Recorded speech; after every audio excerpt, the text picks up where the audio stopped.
Dari Zoom dulu silakan. Baik, Ustaz, saya bacakan terlebih dahulu di chat, Ustaz. Ya. Assalamualaikum, Ustaz. Waalaikumsalam warahmatullahi wabarakatuh. Nama Ana Abu Danis dari New Zealand. Ya. Ingin bertanya, di sini tiada bank Islam. Kalau seseorang ingin membeli rumah dan tidak cukup simpanan, harus berpinjam dengan bank konvensional.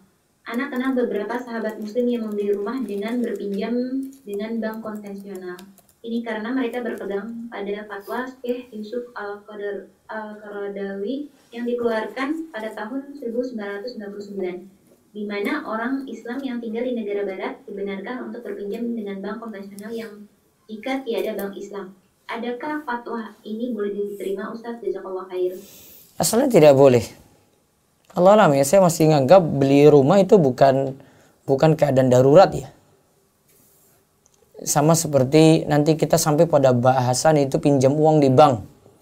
Pinjam uang di bank itu kalau di buku Satriwandi ini tidak mudah pinjam-pinjam ya. Satu contoh saja yang beliau bawakan di buku ini, fatwa Syekh Shalih Al-Munajjid ketika ditanya orang yang berobat. Kalau tidak pinjam uang dia bisa mati, itu tidak operasi. Baru dia terpaksa pinjam uang di bank. Ya, terpaksa loh ini. Darurat, mati. Kalau jual beli rumah apakah bisa keadaan seperti itu? Enggak. Wallahu a'lam bishawab. Jadi amannya tidak mudah-mudahan seperti itu. Baik, ada lagi berikutnya silakan. Via chat kembali. Assalamualaikum Ustaz, izin bertanya. Waalaikumsalam. Boleh menjual barang beda-beda harga, misal harga hari ini 6.000, besok 8.000, terus beberapa hari kemudian jual lagi 6.000. Bagaimana Ustaz? Jazakallah khair. Ya, nggak masalah. Si penjual boleh selama tidak ada ketetapan harga dari pemerintah ya, dibolehkan. Ya, terus? Baik, saya buka sesi tanya jawab via resken dengan Bapak atau Ibu Deni. Silakan buka mic-nya. Bapak, Ibu Denis. Assalamualaikum warahmatullahi wabarakatuh, Ustaz. Ya, waalaikumsalam warahmatullahi wabarakatuh. Silakan, Pak. Ya, makasih atas kesempatannya. Jadi saya mau menanyakan ini seputaran apa mungkin ini ya, syirkah gitu, Ustaz ya. Iya. Jadi ini kami rencana mau ada buka usaha begitu, Ustaz. Ya. Jadi ada katakanlah 3 orang. Jadi ini sebagai pemodal dan juga sebagai pengelolanya gitu ya. Katakanlah A, B dan C. Jadi A ini sebagai akuntan, B berjualan atau marketing, C sebagai chef begitu. Ya. Jadi modalnya dari A misalnya 40 juta, kemudian B 40 juta dan C 20 juta. Nah ini kami mau merencanakan apakah boleh ini misalnya hasilnya ini kita bagi rata gitu ya. 30%, 30%, 30%, kemudian 10%-nya kami sisakan lalu untuk infak, sedekah dan zakat di situ. Apakah seperti itu kira-kira boleh? Masih boleh, itu syirka in'an. Yaitu semua pihak punya modal terus semuanya jalankan usaha. Kalau mudoroba itu beda. Kalau mudoroba dana dari satu pihak, terus ada yang jadi mudorib jalankan usaha. Kalau seperti itu boleh juga. Syirka in'an boleh. Alhamdulillah ya. Yang 10% tadi? Yang itu tidak masalah, sesuai kesepakatan saja. Dia mungkin ada yang tadi modelnya 20 tapi kerjanya mungkin lebih banyak, bisa jadi. Ya, sehingga jadi uangnya itu diputar dan usaha itu jadi keuntungannya dibagi 30, 30, 30, 10 untuk sedekah tidak masalah. Oh baik. Ya. Kemudian kalau di hasilnya kan misalnya ternyata kami hitung misalnya ini BEP-nya hampir 1 tahun lebih ya, hampir 1,5 tahun lebih gitu ya. Baru balik modal dan untung. Ya istilahnya itu. Keuntungannya apakah misalnya setiap contoh misalnya ada order catering nih Pak. Order catering kemudian nanti di situ apakah dibagi gitu misalnya langsung dibagi hasilnya atau bagaimana ya baiknya? Atau menunggu BEP-nya begitu Ustaz. Nunggu balik modal dulu dan ada untung. Oh, tapi lama ya, nggak apa-apa itu. Iya, memang resikonya kayak begitu. Oh, iya. Resikonya kayak begitu. Karena kalau baru jalan terus sudah bagi-bagi ya belum di sini. Oh, nunggu sampai BEP ya? Iya. Walaupun lama ya? Walaupun lama. Oh, iya. Jadi itu atau mungkin harus kalau misalnya mau. Tapi kan tiga-tiganya itu kayaknya jalani usaha bareng-bareng ya? Bareng-bareng, baik saja. Jalani usaha bareng-bareng. Iya, soalnya dia bukan satu pihak yang tanami modal gitu. Walau-walau enggak. Bukan, Iya. Iya. Kalau memang akhirnya penghasilannya dari situ juga ya sudah. Bisa bagi langsung nggak masalah.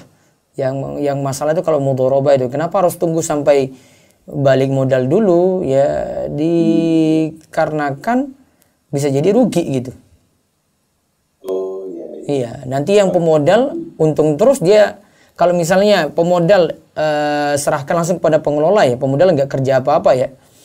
Maka kalau diminta cicil terus, ya pemodal untung terus, dia nggak pernah dapat rugi. Kalau ini kan bareng-bareng, nggak seperti itu.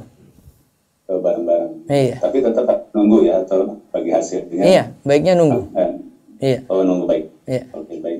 Jadi kita coba ini lagi kesepakatannya, bicarakan lagi untuk Ji. lebih baik. Terus. Ya, makasih. Iya, Pak. Satu lagi sebelum saya balik ke telepon, monggo. Baik, untuk yang resmen ada Bapak Novan, silakan buka mic-nya.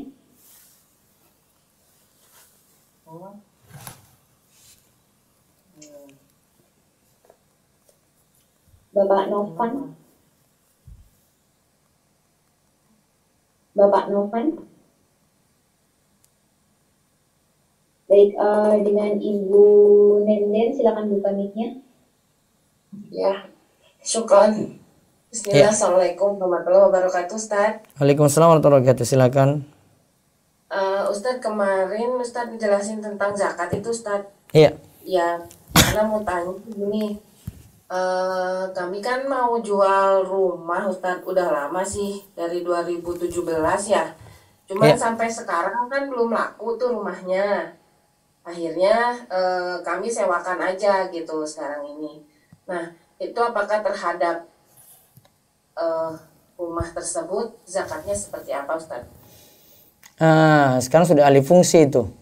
Berarti sekarang pakai yang baru aja, disewakan. Nanti hasil sewa saja, Bu. Setelah usaha ini bertahan setahun, itu milik individu atau milik apa, Bu? Ya, individu, milik saya, milik suami. Milik suami, berarti nanti tunggu setahun dulu usaha sewa atau kontrakan ini jalan. Lalu dapati sisa, ya kan? Dapati sisanya itu berapa? Kan tetap dipakai pribadi. Atau gabungan aja dengan uang ibu, nggak masalah. Dengan simpanan ibu, iya. Gabungkan dengan simpanan, misalnya bayarnya di bulan Ramadan, ya sudah jadi gabung jadi satu dengan harta dikalikan 2,5%. Oh, jadi tapi harus bersisa ya, Ustadz ya? Harus mengendap dulu setahun ya? Iya. Uang sewa. Kalau sudah terbiasa bayar zakat, berarti kan sudah harta yang sebelum-sebelumnya sudah dizakati juga ya. Ini tinggal dimasukin aja ke harta yang sudah ada. Hasil sewanya tadi. Iya. Kalau misalnya habis mah enggak berarti ya. Misalnya sekarang dapat uang sewa 5 juta langsung habis. Ya, ya sudah berarti nggak ada yang disimpan. Oh, nah. Iya, berarti tidak ada yang kena zakat.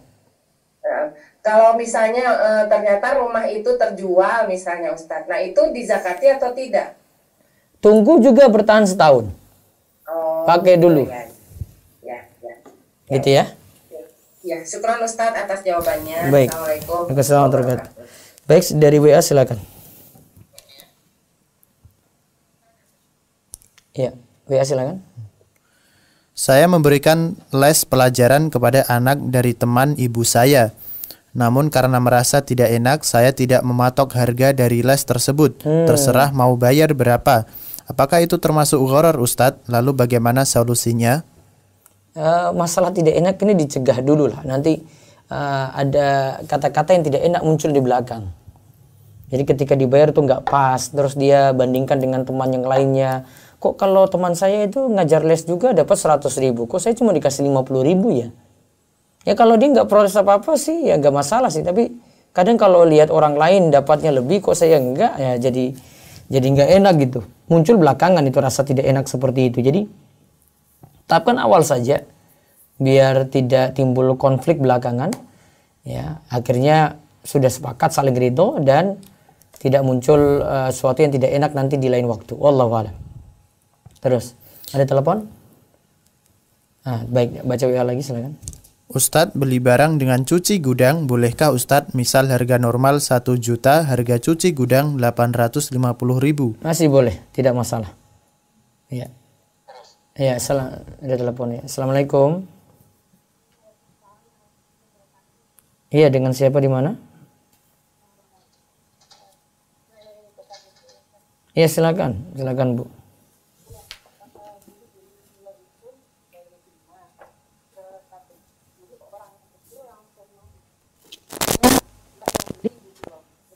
Dapat sertifikat, terus kan itu udah kita sepakat harganya. Nah, terus pas di notaris itu sama kantor pajaknya nggak terima dengan harga itu, jadi dibikin harganya lebih tinggi, tapi transaksinya tetap dengan harga yang kita sepakati, orangnya mau aja gitu. Itu kayak gimana ya Ustaz? Ketika di notaris itu harganya lebih tinggi ya? Iya, karena orang pajaknya sampai ngecek gitu, nggak bisa daerah sini tuh nggak segini, tapi orangnya tuh mau aja gitu. Oh, berarti notaris itu tentukan harga karena dari orang pajak gitu? Iya, dari orang pajak. Ya sudahlah, terpaksa saja itu Bu, pakai harga normal aja kalau transaksinya. Kerjaan pajak aja itu ya. Tapi cuma udah transaksi bayarnya harga yang kesepakatan sama orang itu gitu. Iya, itu aja. Oh gitu. Sama satu lagi Ustaz, saya mau tanya di luar tema. Jadi saya itu kalau suami saya kerja keluar kota gitu. Terus kalau misalnya saya butuh uang gitu, suami saya itu transfer sama keponakan saya yang kerja di bank konvensional gitu, untuk memberikan saya uang. Nah, suami saya transfer, si keponakan itu nggak langsung hari itu juga kasih ke saya gitu. Itu betul nggak Ustaz? Betul nggak? Kenapa harus lewat dia Bu? Ya supaya mempermudah gitu kan, saya punya anak bayi gitu, jadi hari gini saya nggak bisa keluar gitu, saya takut gitu Ustaz, punya anak-anak juga. Karena ada dia jadi lewat dia saja dulu ya, nggak masalah. Mempermudah gitu. Iya, untuk mempermudah ibu saja. Iya, nggak masalah Bu. Oh, betul. Dan misalnya saya minta uang baru juga tidak apa-apa Ustaz. Biasanya saya minta yang uang kertas baru kayak gitu boleh Ustaz. Nggih, angsal Bu. Oh, nggih. Assalamualaikum. Baca lagi dari WA silakan. Ustadz, saya anak tertua dari 3 bersaudara. Iya. Ibu saya alhamdulillah masih hidup. Iya. Dia memiliki rumah. Bolehkah saya membeli rumah tersebut di bawah harga pasaran dengan keridhoan dari ibu untuk menghindari konflik pada saat pembagian waris? Rumah tersebut nantinya masih ditinggal oleh ibu dan adik-adik saya. Nah, coba diulang. Saya anak tertua dari 3 bersaudara. Ibu saya alhamdulillah masih hidup. 3 bersaudara ya. Ibu masih hidup terus. Dia memiliki rumah.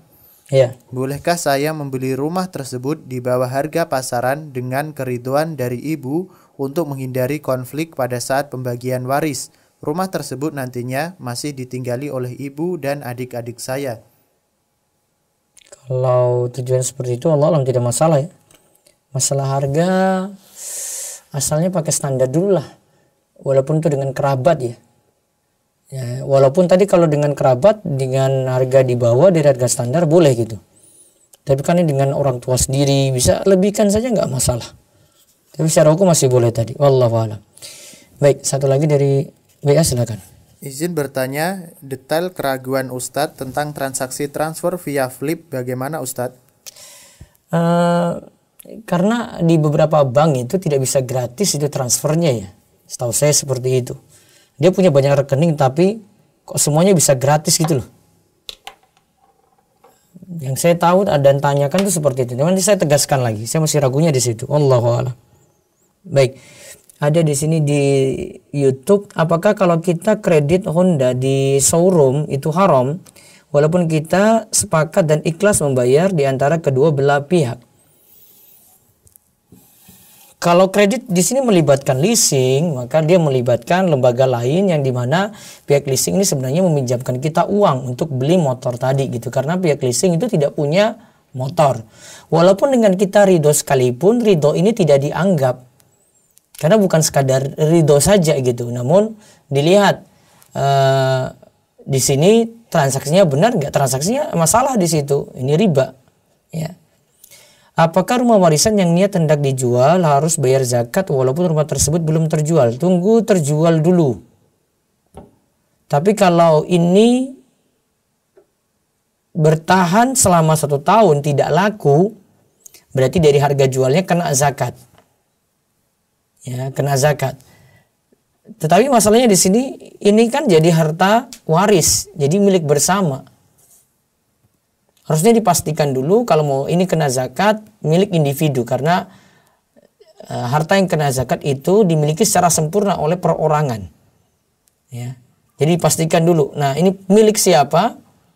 Kalau 1 tahun belum laku jadi barang dagangan, berarti kena zakat 2,5% dari harga jual. Baik, saya balik lagi ke Zoom, silakan. Baik Ustaz, saya bacakan via chat terlebih dahulu. Iya. Assalamualaikum Ustaz. Waalaikumsalam warahmatullahi wabarakatuh. Mau bertanya di luar topik pembahasan, bagaimana hukum bekerja di perusahaan MLM sebagai karyawannya, bukan sebagai agen yang menjual maupun mencari downline? Jazakallah khair. Jangan masuk dalam sistem MLM.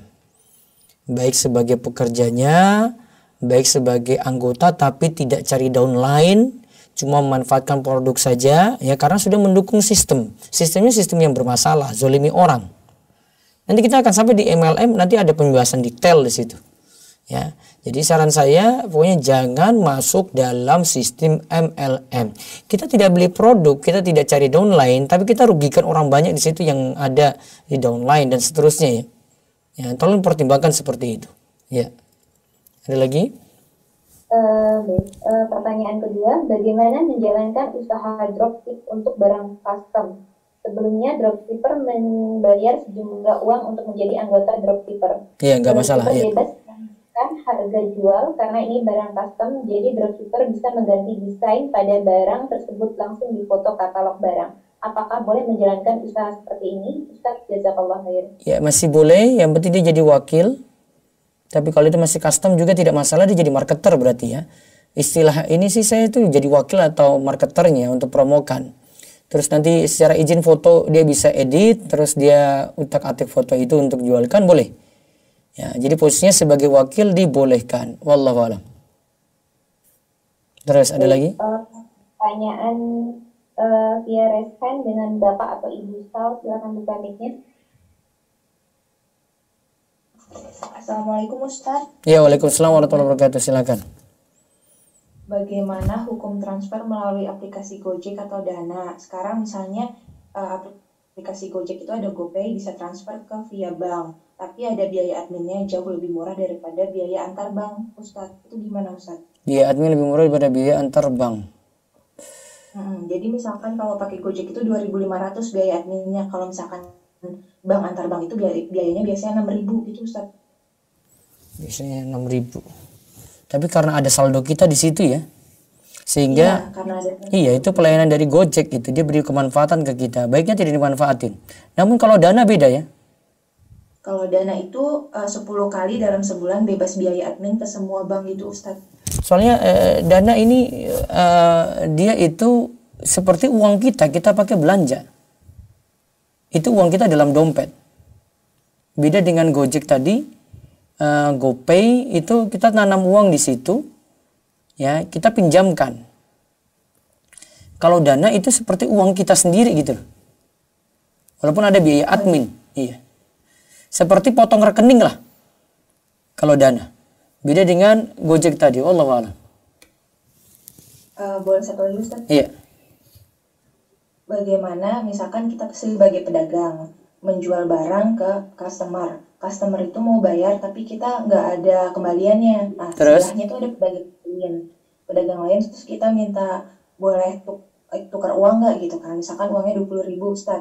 Nah ternyata pedagang lainnya itu tuh uangnya kurang, tapi kan di depan tuh tempar, itu kan berarti ada urgent kan Ustaz.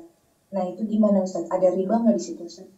Iya, uang tertunda kan? Uang berapa tadi? Mau tukar berapa? 20.000 misalnya, berarti kan 5.000-an empatnya Ustaz.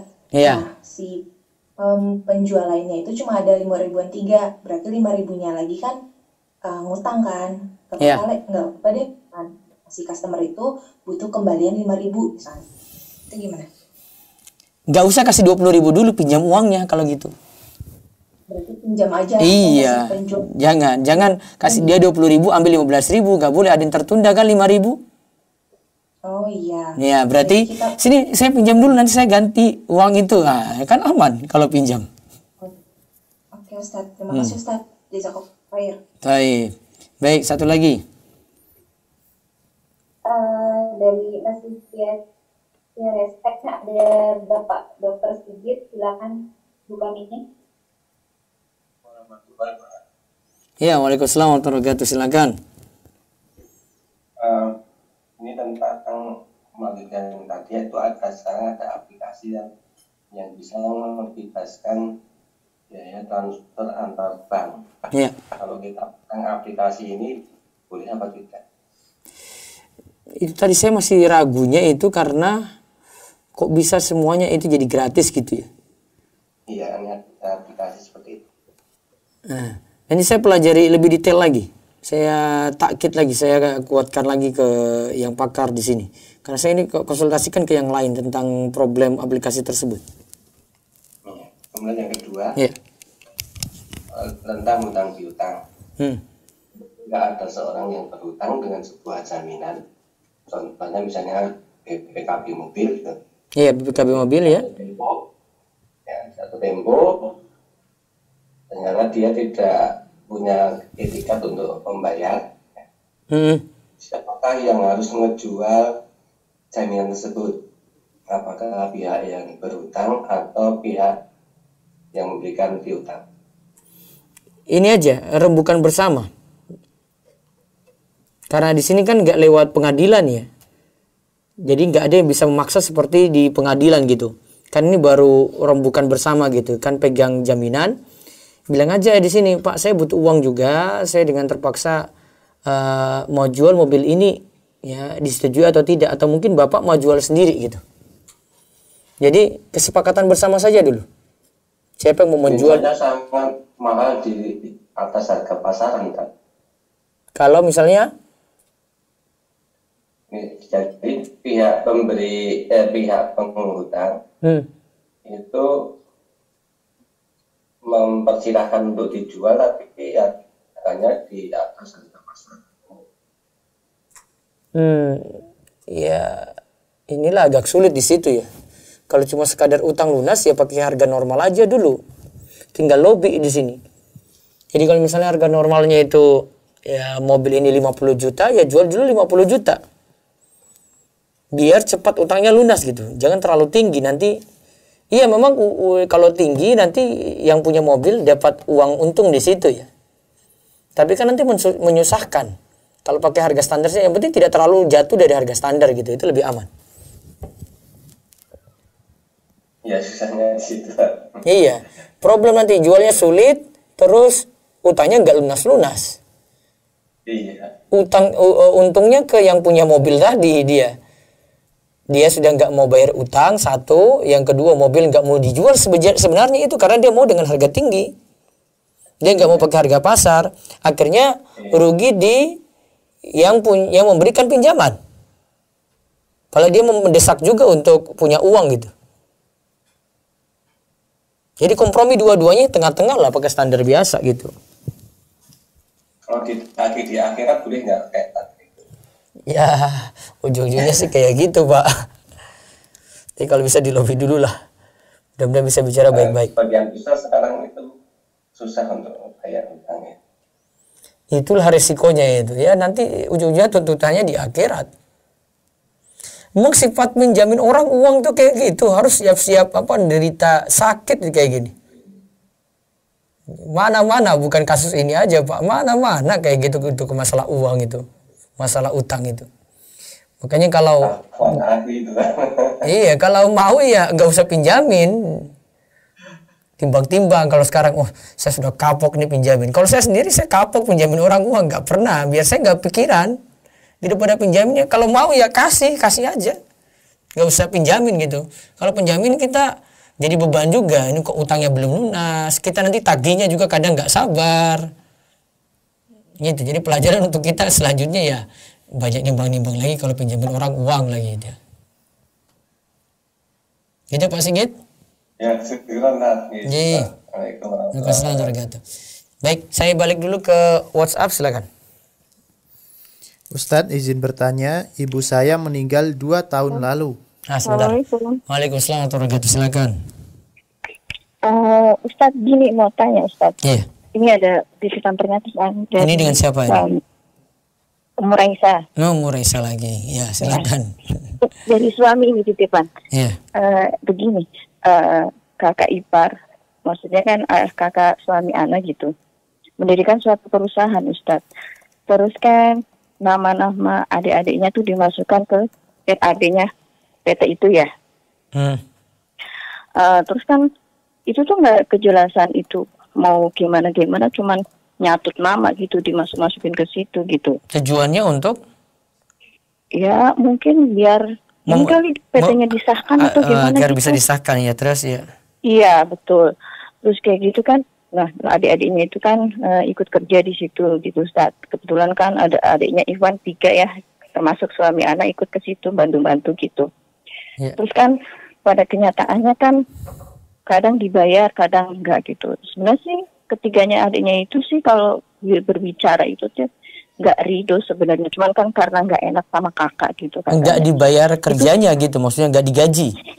Iya, kadang dibayar, kadang enggak gitu kan. Cuman kan kita mau ngomong kayaknya kan gimana gitu, nanti pasti timbulnya pasti saling nggak enak gitu ya, cekcok atau kayak gitu. Iya.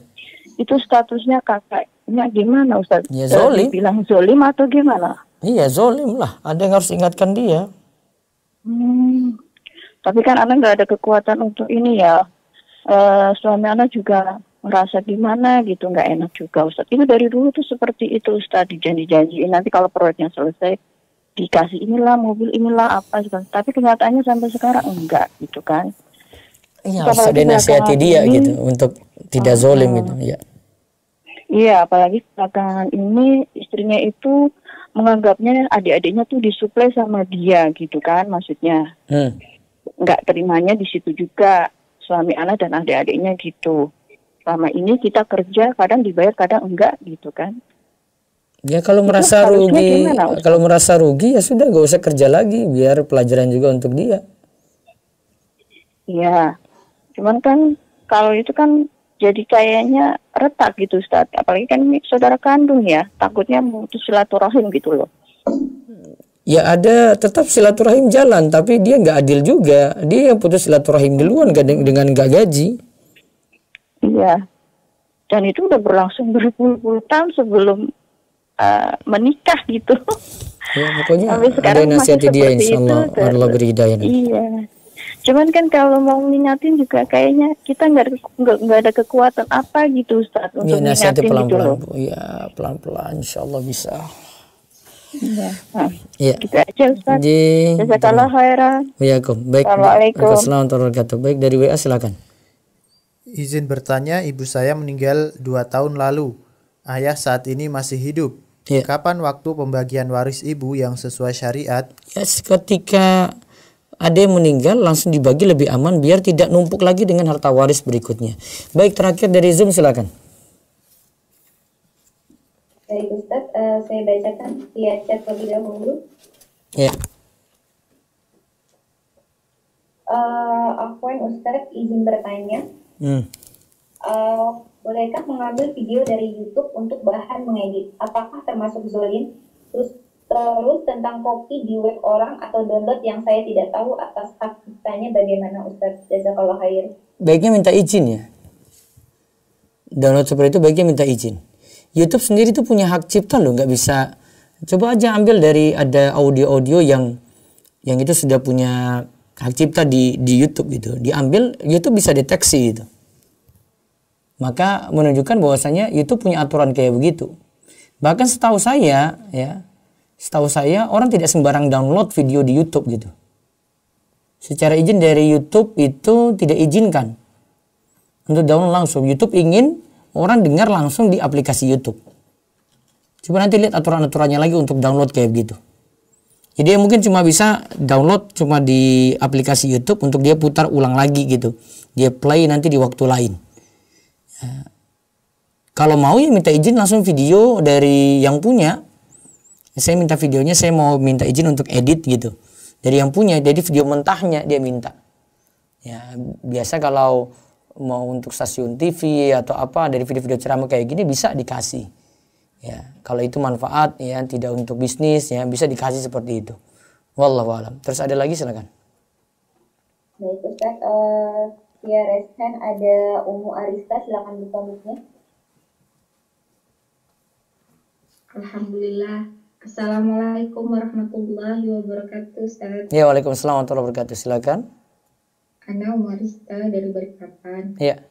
Bertanya Ustaz. Ya. Bapak memiliki ini mengenai yang kemarin Ustaz. Zakat. Bapak memiliki zakat. Bapak memiliki tanah. Waktu itu Bapak belinya sebelum meninggal. Nah, itu kan dia warisan ya Ustaz. Iya. Nah, rencananya mau kami jual sudah bertahun-tahun lalu karena kami ilmunya baru dapat. Katanya barang yang mau dijual itu pun ada zakatnya ya Ustaz. Nah, bagaimana jika kami yang mau membayar zakatnya kan kami tidak tahu bagaimana caranya, cara menghitungnya, dan kalaupun membayar mungkin ada beberapa saudara yang belum memiliki kelebihan.